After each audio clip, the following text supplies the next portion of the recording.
আজকে আমার পরিবেশনা একদম অন্য রকমের। মনে হলো ঈশ্বরচন্দ্র বিদ্যাসাগর প্রণীত কথামালার গল্প থেকে তোমাদের কাছে আজকে একটা গল্প পরিবেশন করি।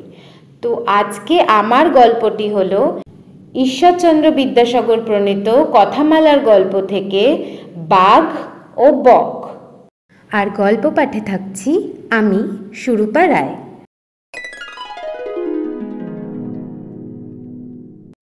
একদা এক বাঘের গলায় হাড় ফুটিয়াছিল। বাঘ বিস্তর চেষ্টা করিল, কিছুতেই হাড় বাহির করিতে পারিল না। যন্ত্রণায় অস্থির হইয়া চারিদিকে দৌড়াইয়া বেড়াইতে লাগিল। সে যে জন্তুকে সম্মুখে দেখে তাহাকেই বলে, ভাই হে, যদি তুমি আমার গলা হইতে হাড় বাহির করিয়া দাও, তাহা হইলে আমি তোমায় বিলক্ষণ পুরস্কার দিব এবং চিরকালের জন্য তোমার কেনা হইয়া থাকিব। কোনো জন্তুই ভয়ে সম্মত হইল না। অবশেষে এক বক পুরস্কারের লোভে সম্মত হইয়া এবং বাঘের মুখের ভিতর আপনার লম্বা ঠোঁট প্রবেশ করাইয়া দিয়া অনেক যত্নে ওই হাড় বাহির করিয়া আনিল। বাঘ সুস্থ হইল।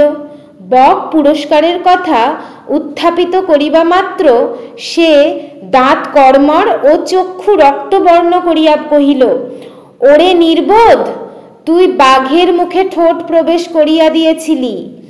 তুই যে নির্বিঘ্নে ঠোঁট বাহির করিয়া লইয়াছিস, তাহাই ভাগ্য বলিয়া না মানিয়া আবার পুরস্কার চাইতেছিস।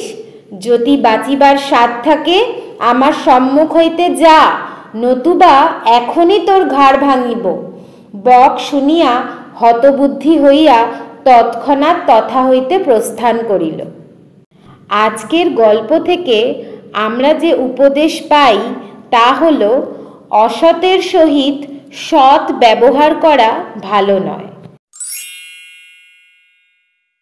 তোমাদের যদি আমার পাঠ করা গল্পটি ভালো লাগে তাহলে please subscribe this channel, like, share and comment.